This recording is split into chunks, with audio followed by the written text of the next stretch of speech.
गीता सत्संग में आप सभी का स्वागत। जहां हम भगवत गीता के 9वें अध्याय को राणा सर से जानने का प्रयास कर रहे हैं। सभी की ओर से राणा सर को प्रणाम और निवेदन कि आज की गीता सत्संग की शुरुआत करें। ओम वसुदेव सुतं देवं कंस चाणूरमर्दनम देवकी परमानंदम कृष्णं वंदे जगद्गुरुम। सभी को बहुत बहुत प्रणाम। हम गीता जी के चौथे 9वें अध्याय पर चर्चा कर रहे हैं और हमने लास्ट श्लोक किया था श्लोक नंबर 17, जिसमें भगवान ने कहा था पिताहमस्य जगतो माता धाता पितामह वेद्यम पवित्रम ओंकार ऋक् साम यजुरेव च।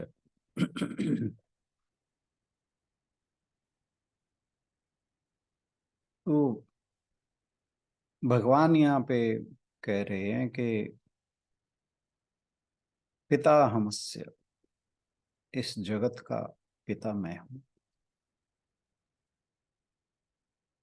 हम सोचते हैं कि हमारा जन्म हमारे माता पिता के कारण होता है, लेकिन यह अर्ध सत्य है। पूरा सत्य यह है कि इसके पीछे केवल परमात्मा है। वही हमारी माता हैं, वही हमारे पिता हैं।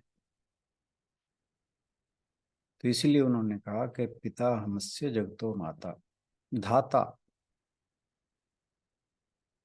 और धाता जो है, जो रक्षक है हमारा।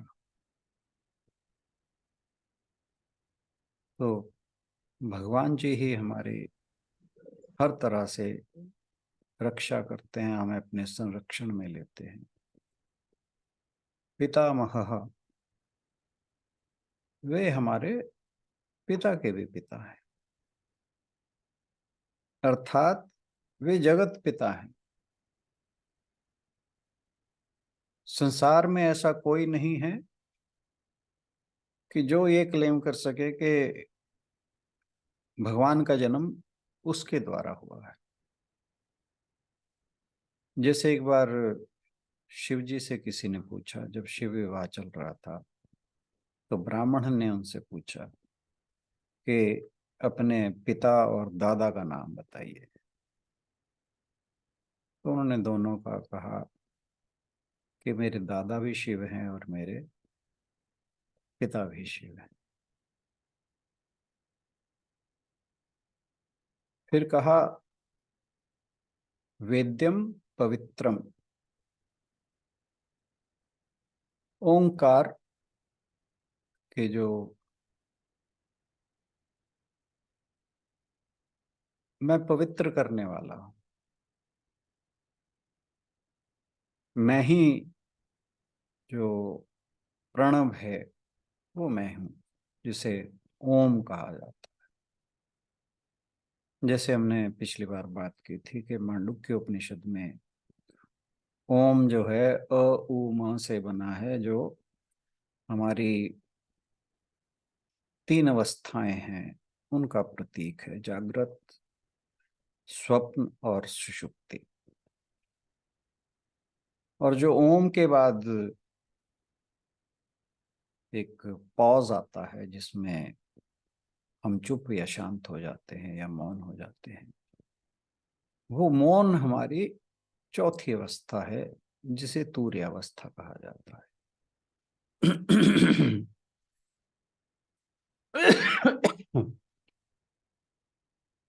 फिर कहा कि जो 3 वेद हैं, ऋग्वेद, सामवेद, यजुर्वेद, ये भी मैं ही हूँ। यानी ये कहा भी जाता है कि भगवान जो हैं, वेद जो हैं, भगवान के मुंह से प्रकट हुए हैं। और ये कहीं लिखे हुए नहीं पाए गए, उन्होंने इसे ऋषियों को दिया, ऋषियों ने अपने शिष्यों को दिया, तो यह प्रथा ऐसे ही पीढ़ी दर पीढ़ी चलती रही। तो इसलिए यहाँ पर और ये एक चीज और के यहाँ पर सिर्फ 3 वेदों की बात की गई है। वास्तव में जो चौथा वेद है, अथर्ववेद, वो बाद में इन वेदों में जोड़ा गया। शुरुआत में ये 3 ही वेद थे। चलिए आज हम इस श्लोक से आगे बढ़ते हैं।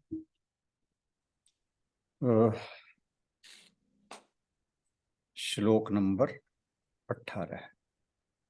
इससे पहले हम शुरुआत करें, आशु वैंस से अनुरोध के श्लोक पढ़ते हैं, फिर हम इस पर चर्चा शुरू करते हैं। जी सर। गतिर्भर्ता प्रभु साक्षी, निवासः शरणं सुहृत्, प्रभवः प्रलयः स्थानं, निधानं बीजमव्ययम्।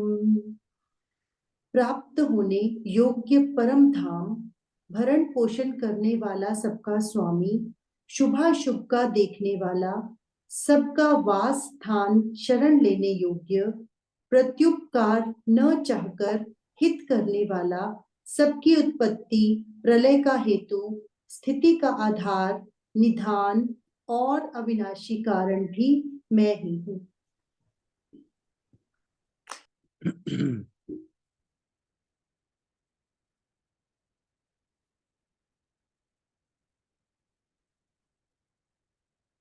भगवान यहाँ पर अपने बारे में बड़े सांकेतिक शब्दों का इस्तेमाल करके अपना वर्णन करते हैं। और इस श्लोक को कहा जा सकता है कि ये बड़े ही गहरे अर्थ वाले जो शब्द हैं, ये उनकी गुथी हुई माला के रूप में ये बड़ा बढ़िया श्लोक है, अद्भुत श्लोक है। इस श्लोक में जो बातें कही गई हैं वो केवल भगवान ही अपने बारे में कह सकते हैं, कोई और नहीं।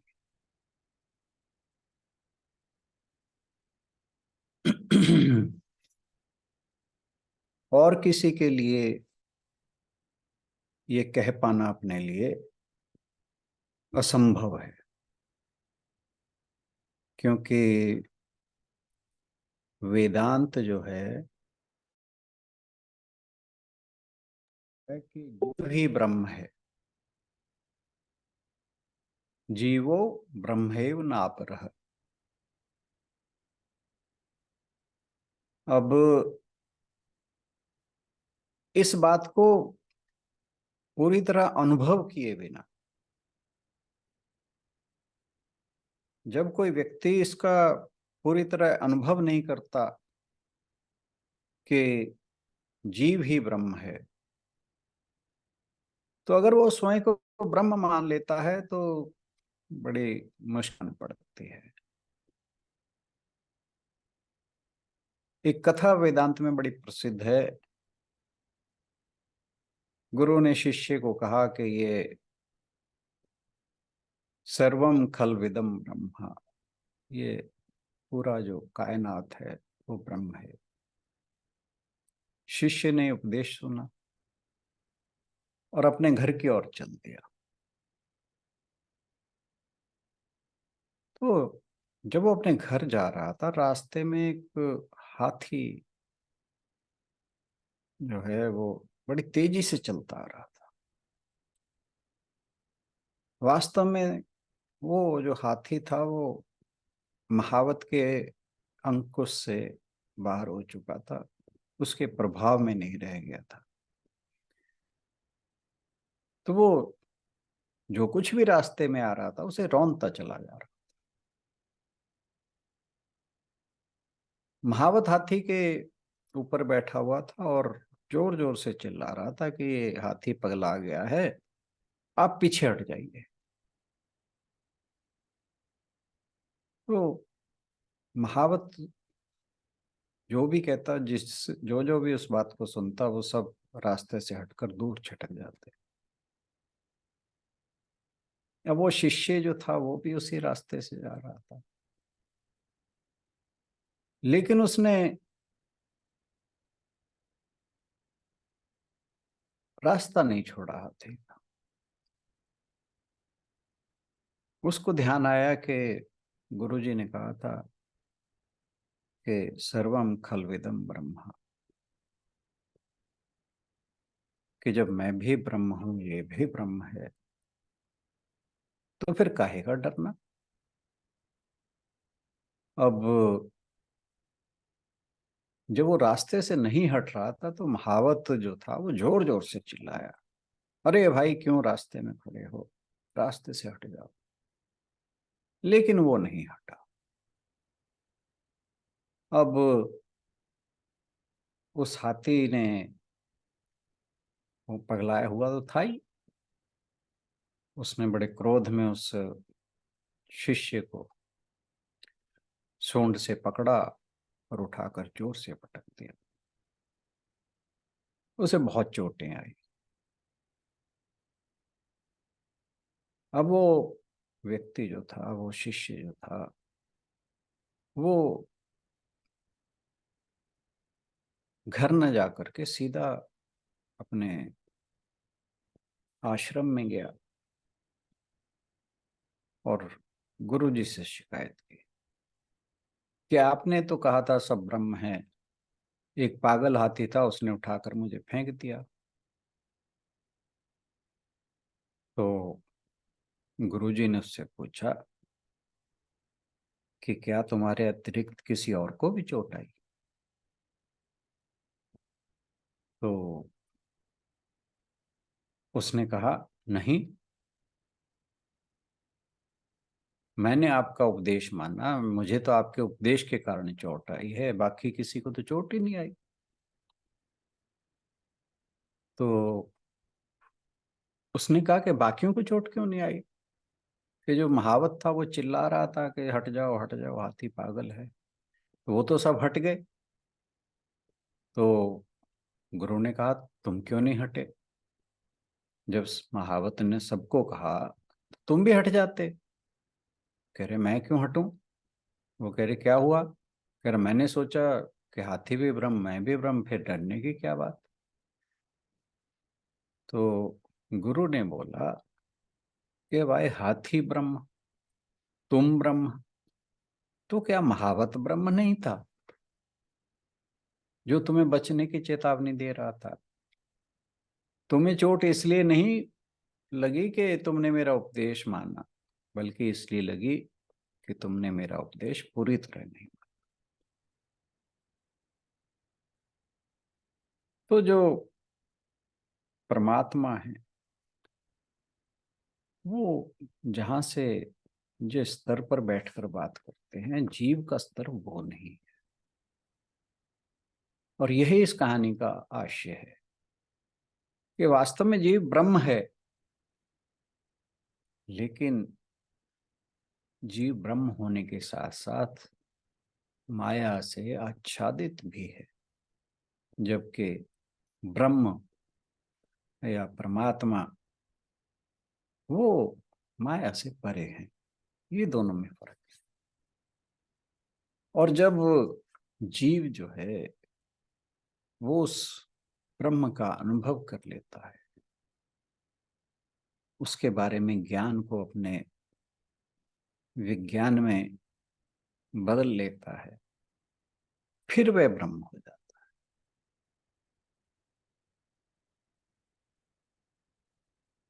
तो जो भगवान है वो माया के वशीभूत नहीं। तो जीव को, साधारण जीव को ब्रह्म की बराबरी नहीं करनी चाहिए।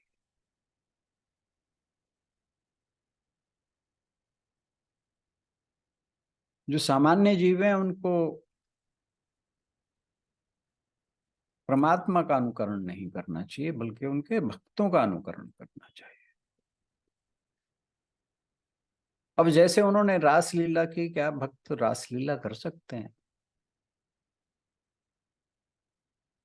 अब उनके भक्त थे सूरदास, उन्होंने तो नहीं रासलीला की। उन्होंने माखन चुराया, उनकी भक्त मीरा ने माखन नहीं चुराया। तो हमें अनुकरण श्री कृष्ण का नहीं, सूरदास और मीरा का करना है। हमारे लिए सीमा क्यों है? क्यों? क्योंकि हम माया से आच्छादित हैं, और जो श्री कृष्ण हैं वो माया से आच्छादित नहीं है, वो माया के स्वामी हैं, मायापति हैं।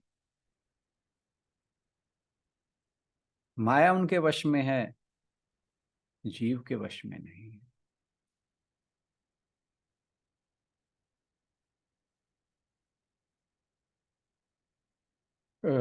इसके बारे में थोड़ी चर्चा लंबी है, मैं इसको यहीं विराम देता हूँ, आगे हम बात करते हैं।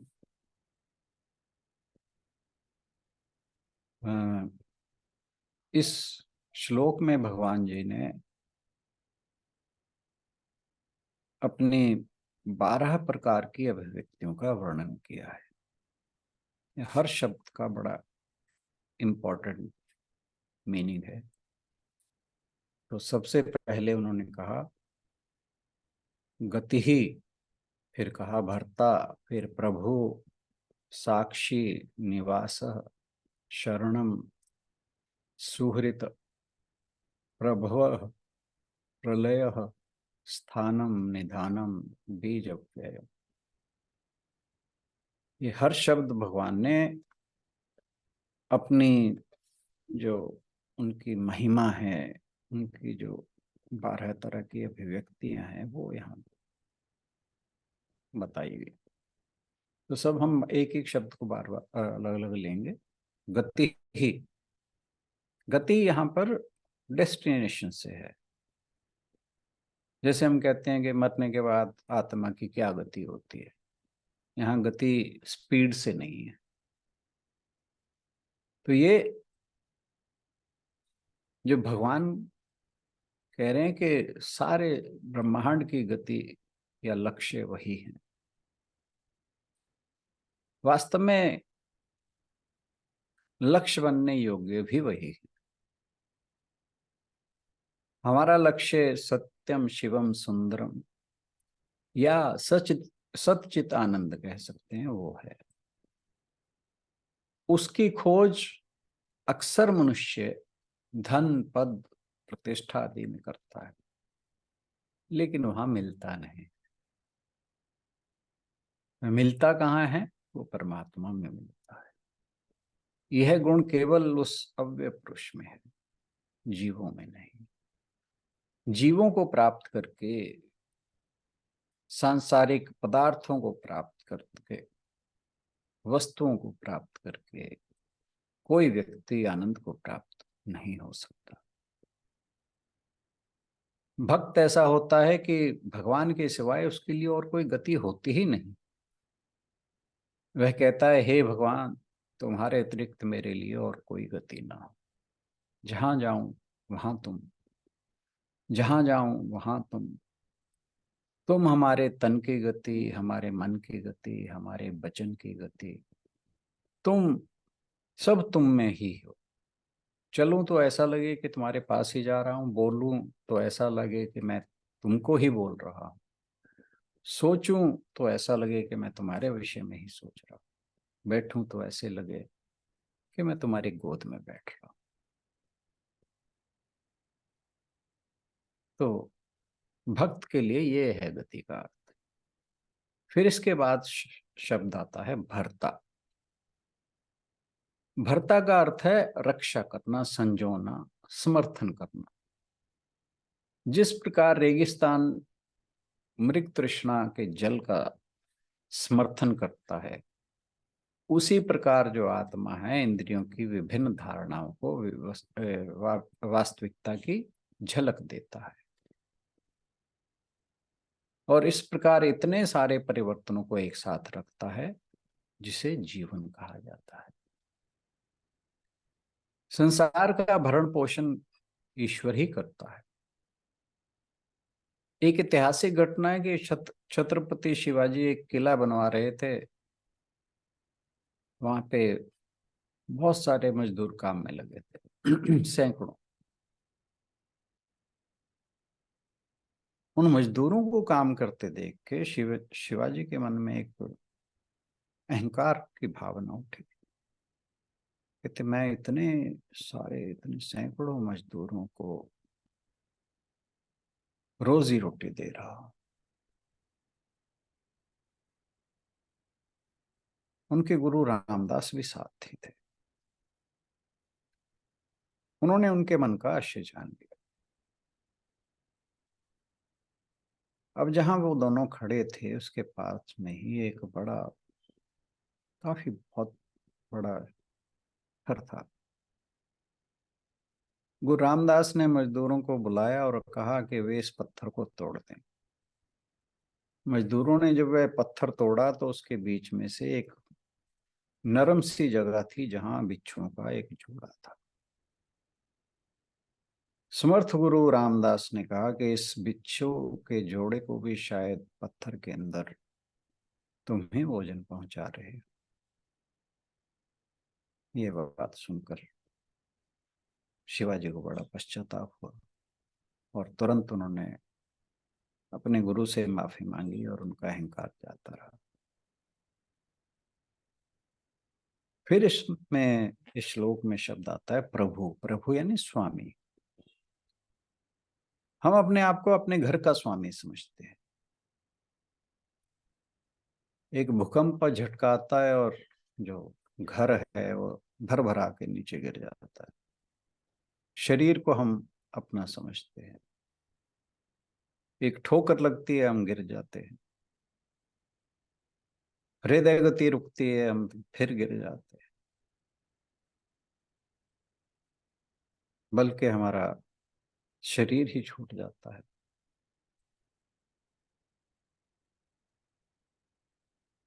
भगवान बुद्ध ने कहा है कि हमारा अपना अहम ही हमारा नहीं है तो पुत्र और धन हमारे कहां से होंगे।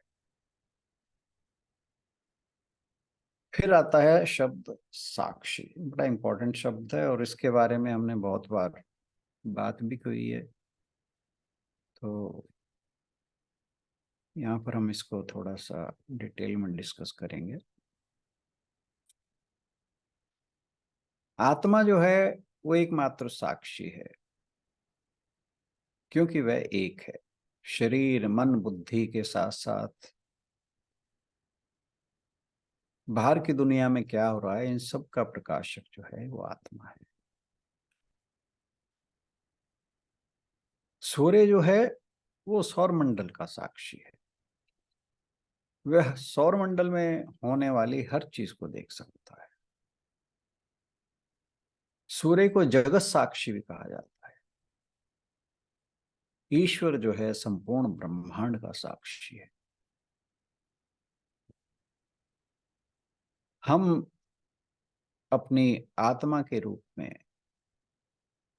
जो भी हमारे पास छोटी छोटी गतिविधियां हो रही हैं उन सबके साक्षी हैं। इसे बुद्धि साक्षी कहा जाता है। बुद्धि का साक्षी।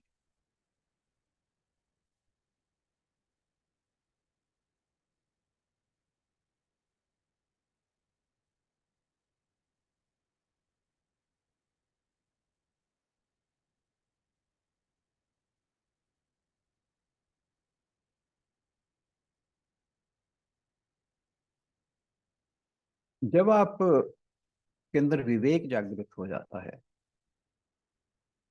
तो आप साक्षी हो जाते हैं।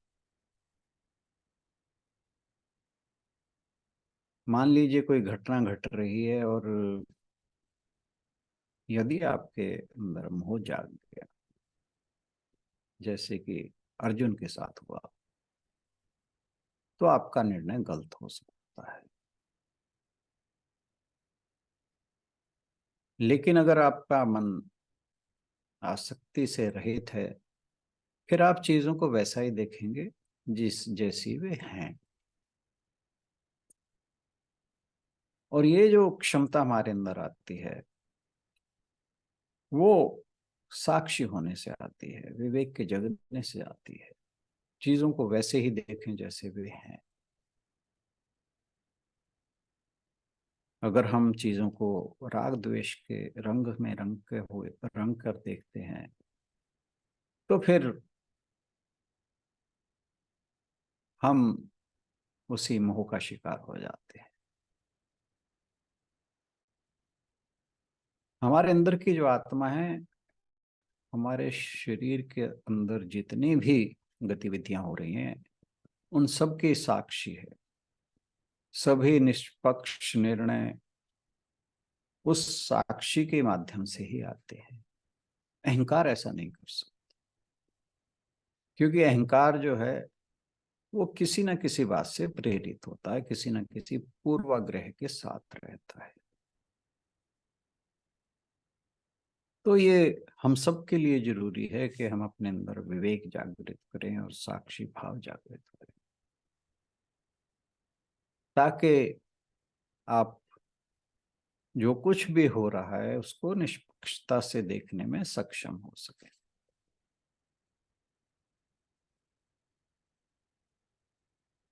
साक्षी चेतना जो है वो एक बड़ा अद्भुत विचार है। इसमें आप अपने मन को, अपने राग द्वेष को, अपनी मूर्खता को, सब कुछ पीछे से देख सकते हैं। लेकिन अगर आपके अंदर अहंकार है फिर ये संभव नहीं है, क्योंकि अहंकार जो है वो दूसरों के दोष देखता है। जब साक्षी जागरूकता विकसित होती है तभी हम अपने अंदर दोष देखने में सक्षम हो पाते हैं। अहंकार जब तक होगा तब तक ये पॉसिबल नहीं है। तो अगर हमारे अंदर साक्षी चेतना जागृत होती है तो हमारे जीवन का स्तर बहुत उठ जाता है। भगवान को बुद्धि साक्षी माना जाता है। वो सभी इस संसार में जितनी भी बुद्धियां हैं उन सब का साक्षी है। वो हर किसी के मन का, मेरा, आपका, दूसरों का, सबके मन का साक्षी है। फिर आया वर्ड निवास। जब अलग अलग अवसरों पर अलग अलग दिमाग, ये फिर से वही यहाँ पर उदाहरण आता है लैंप, उसका लैंप पोस्ट का, खंबे का, खंबे और भूत का।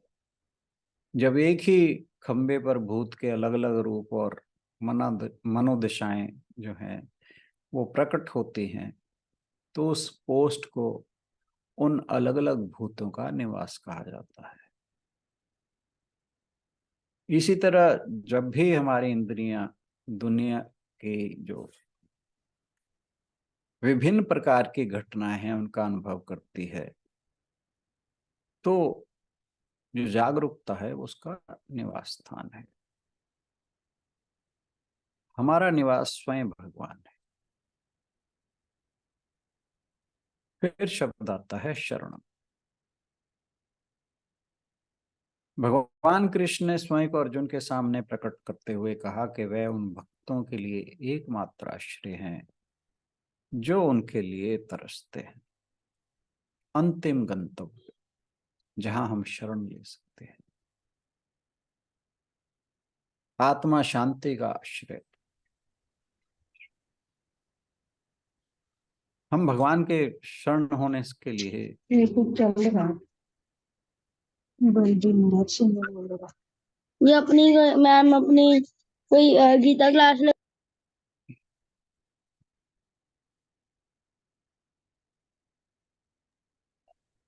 हम जब भगवान की शरण में जाएं तो उन्हें कहें कि मेरे पास ना तो कुछ पूंजी है, ना धन है, ना जन है, ना पुण्य है।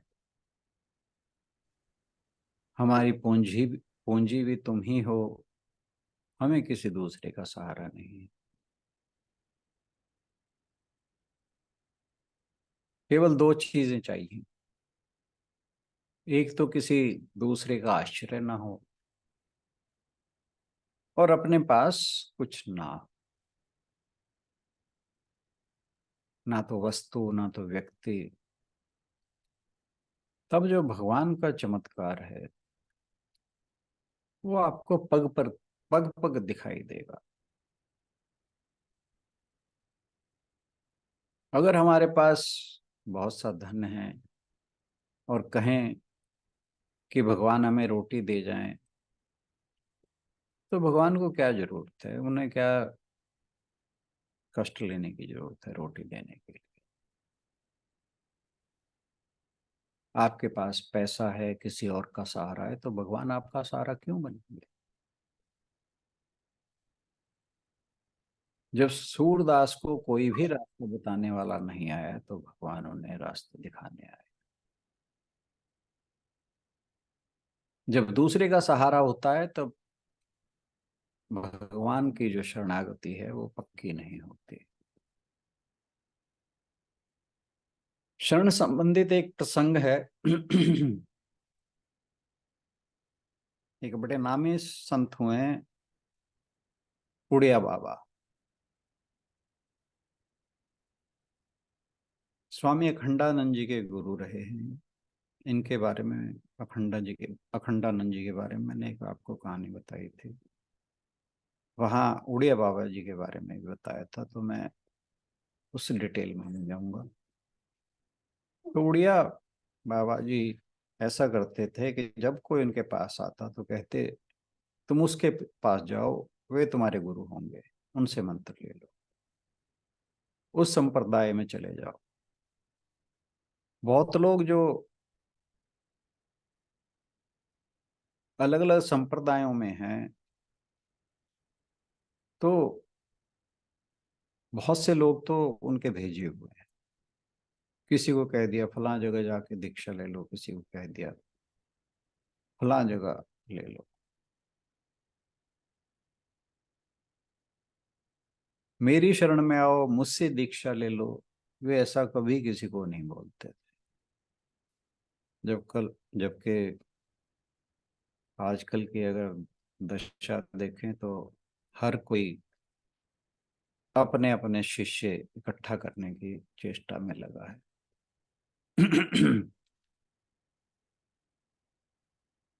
एक माता वृंदावन में किसी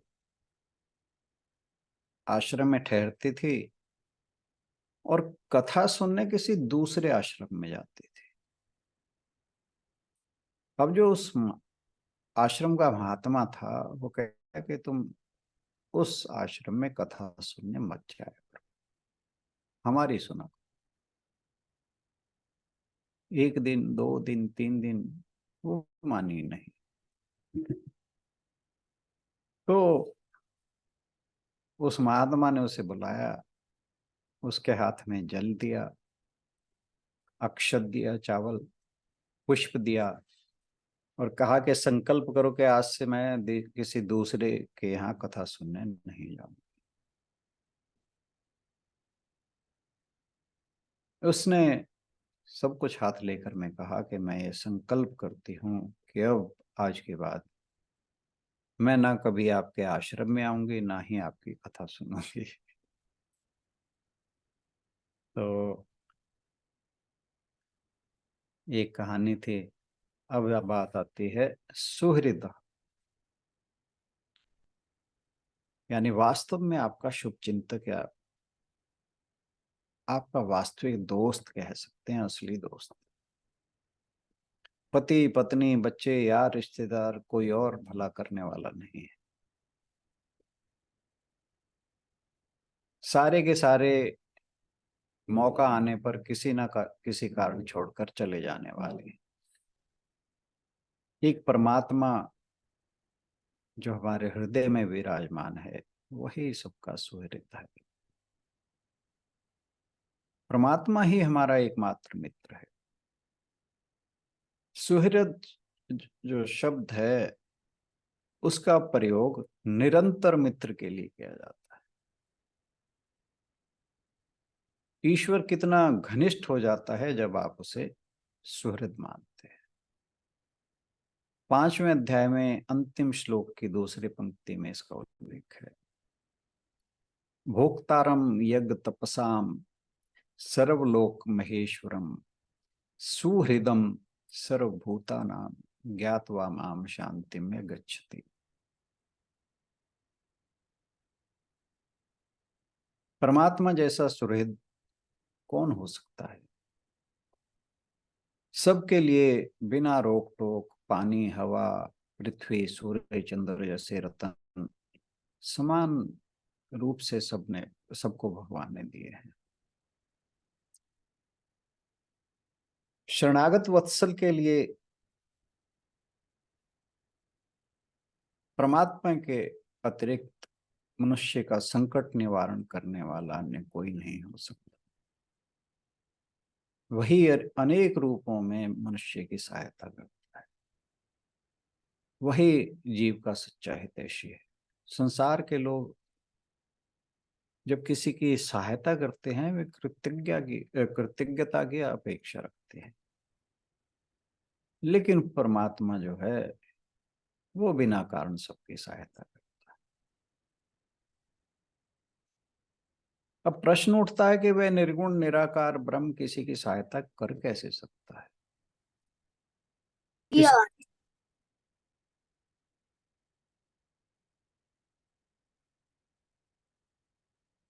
इसके बारे में गोस्वामी तुलसीदास जी रामचरित में लिखते हैं, पग बिन चले सुने बिन काना, कर बिन करम करे विधि नाना, आनंद रहित सकल रस भोगी, बिन बानी बक्ता बड़ जोगी, तन बिन परस नयन बिन देखा, ग्रही घ्राण बिन बास अशेषा, असीसम असीसब भांति अलौकिक करनी, महिमा जासो जाई न भरनी। कि वह ब्रह्म जो है वो बिना पैर के ही चलता है, बिना कान के ही सुनता है, बिना हाथ के ही नाना प्रकार के काम करता है, बिना जीवा के ही सारे रसों का आनंद लेता है, बिना वाणी के बहुत ही योग्य वक्ता है। वह बिना शरीर यानी त्वचा के बिना त्वचा के ही स्पर्श करता है, आंखों के बिना ही देखता है, बिना नाक के सब गंधों को ग्रहण करता है। ब्रह्म की करनी सभी प्रकार से ऐसी लौकिक है कि जिसकी महिमा कही नहीं जा सकती। अब हुआ यूं कि एक बार तुलसीदास जी अपने इष्ट भगवान राम के दर्शन की इच्छा के लिए जगन्नाथपुरी की ओर गए। जब वहां पहुंचे भक्तों की बहुत भीड़ देखकर वो बड़े प्रसन्न हुए और मंदिर के अंदर दर्शन करने के लिए चले गए। लेकिन जैसे उन्होंने जगन्नाथ जी को देखा, अचानक उनके चेहरे पर निराशा छा गई। वो बाहर आकर मन में सोचने लगे कि मेरा इतनी दूर आना बेकार गया, क्योंकि ये तो बिना हाथों के हैं, ये मेरे इष्ट नहीं हो सकते। रात काफी हो गई, थके हारे भूखे प्यासे एक जगह पर आराम करने के लिए बैठ गए। थोड़ी देर बाद वहां कुछ आहट हुई और तुलसीदास जी को एक बालक की आवाज सुनाई दी जो उनका ही नाम पुकार रहा था। उन्होंने उसे अपने पास बुलाया, कहा मैं ही तो तुलसीदास हूँ। उस बच्चे के हाथ में एक थाली थी, उसने तुलसीदास जी को दी और कहा कि जगन्नाथ जी ने आपके लिए प्रसाद भेजा है। तुलसीदास जी बोले, बच्चे से तुम वापस ले जाओ। उन्होंने कहा कि जगन्नाथ का भात जगत पे सारे पसारे हाथ, ये भगवान जगन्नाथ का प्रसाद है, इसे तो पूरा जगत हाथ पसार कर लेता है और आप मना कर रहे हैं, क्या बात है? तुलसीदास जी ने कहा, मैं अपने इष्ट को भोग लगाए बिना कुछ भी ग्रहण नहीं करता, फिर ये जगन्नाथ जी का झूठा प्रसाद है, मैं इसे अपने इष्ट को नहीं खिला सकता, ये मेरे किसी काम का नहीं है। और वो जो बच्चा था उसने हंसते हुए कहा कि आपके इष्ट नहीं तो भेजा है। तुलसीदास जी बोले कि बिना हाथों वाला मेरा इष्ट तो नहीं हो सकता। तो उस बच्चे ने कहा कि रामचरितमानस में तो आपने ही कहा है कि बिन पद चले बिन सुनई बिन काना, और यही दोहा जो मैंने अभी बोला था वही उन्होंने, उस बच्चे ने रिपीट कर दिया। अब यह सुनकर तुलसीदास जी का चेहरा जो था वो देखने वाला था, आंखों में आंसू, मुंह से शब्द नहीं निकल रहे थे, और वो थाली वो बच्चा उनके हाथ पर रख बोला, मैं ही राम हूं। मेरे मंदिर के चारों द्वारों पर हनुमान का पहरा है, विभीषण नित्य मेरे दर्शन को आता है, कल प्रातः आकर तुम भी दर्शन कर लेना। और यह कहकर वह बच्चा अदृश्य हो गया। इसके बाद तुलसीदास जी ने बड़े प्रेम से वो प्रसाद, और जब सुबह हुई तो मंदिर पहुंचने पर भगवान जगन्नाथ, बलभद्र और सुभद्रा के स्थान पर उन्हें राम, लक्ष्मण और माता जानकी के भव्य दर्शन हो। तो भगवान ऐसे हैं, उन्होंने अपने भक्त की इच्छा पूरी की। भगवान ही केवल हमारे हैं। संसार में कुछ लोग हमारे पक्ष में हो सकते हैं, कुछ हमारे विपक्ष में, लेकिन भगवान केवल हमारे पक्ष में ही होते हैं। वो हमारे विपक्ष में कभी हो ही नहीं सकते, होते नहीं, होंगे नहीं।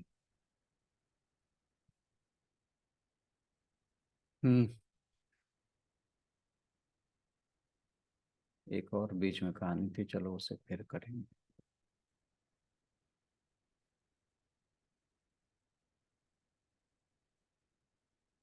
तो जो जान लेता है कि हमारे सुहृद परमेश्वर हैं, हमारी देखभाल वही करते हैं। आप सोचें कि जब हम माता के पेट में थे तो माँ के पेट की नली किसने जोड़ी थी? माँ ने तो नहीं जोड़ी, ना ही हमने।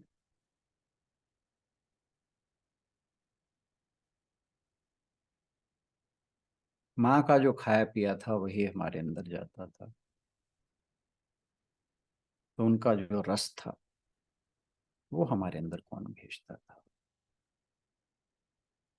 जो हमारे अंदर रक्त बनता था वो कौन बनाता था?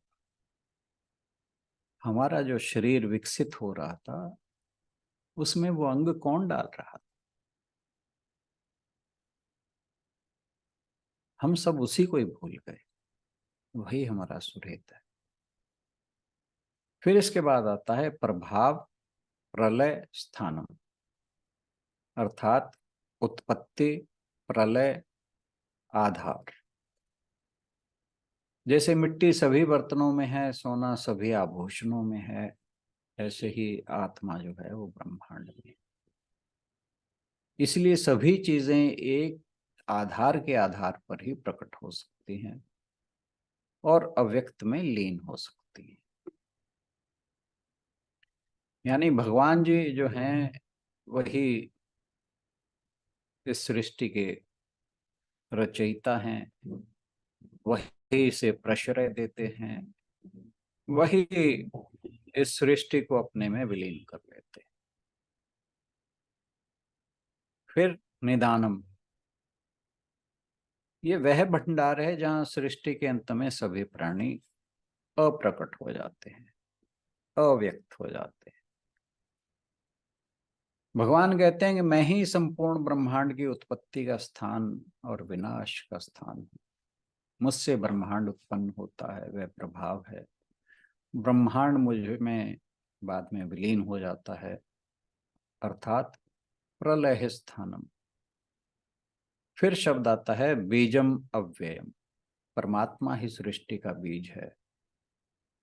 किंतु लौकिक बीज में और परमात्मा में एक अंतर है। लौकिक बीज अपना स्वरूप खोकर वृक्ष बनता है, लेकिन परमात्मा अपने स्वरूप को सुरक्षित रखते हुए इस संसार को जन्म देता है। इसलिए परमात्मा को कहा अव्यय बीज, ऐसा बीज जिसका नाश नहीं होता। जबकि जो जिस बीज से बीज से वृक्ष निकलता है, वो बीज जो है वो अपने स्वरूप को खो देता है। बस ये फर्क याद रखने वाली बात है। अन्य बीजों के विपरीत जो अंकुरित होने पर परिवर्तन से गुजरते हैं, ये जो प्राणियों के उत्पन्न होने वाला के बाद भी ये अविनाशी और अपरिवर्तित रहता है, इसलिए यह अपरिवर्तनीय है। यानी ये तब तक कायम है जब तक संसार कायम है। एक सामान्य बीज अपरिवर्तनीय नहीं हो सकता। ये सब परिवर्तनशील है। पौधा निकलने पर बीज सड़ जाता है, इसलिए बीज को परिवर्तनशील कहा जाता है। लेकिन यहाँ एक बीज है जो अव्यय है। इतनी अलौकिकता अव्यय पुरुष में है, जीव में यह अलौकिकता कहाँ? फिर जीव यदि अव्यय पुरुष का अज्ञानवश अनुकरण करना चाहे तो विपत्ति में ही पड़ेगा। हाँ, माया पर विजय पाने पर जीव भी ईश्वर के समकक्ष हो सकता है। यह वह श्लोक है जिस पर भारत में संतों द्वारा सबसे ज्यादा टिप्पणियां की गई। स्वामी तुरानंद जैसे जो संत थे, जो रामकृष्ण परमहंस के शिष्य थे, वे इस श्लोक की बहुत सराहना करते थे। यह दिव्य वास्तविकता वही है जिसे हम इस ब्रह्मांड में सक्रिय पाते में। आज के लिए इतना है। बहुत बहुत धन्यवाद। आज समय कुछ ज्यादा ले लिया, और जबकि मैंने इसको ट्रंकेट करने की कोशिश की, कुछ और भी कहानियां थी जो नहीं मैंने बोली। फिर कभी उचित समय आने पर उनकी बात करेंगे। धन्यवाद सर, आज के इस श्लोक की खूबसूरत व्याख्या के लिए। इसके बारे में यदि आप लोग कुछ कहना चाहें तो कल हम इस चर्चा को कंटिन्यू रख सकते हैं। आज इसी के साथ समापन की ओर आगे बढ़ेंगे।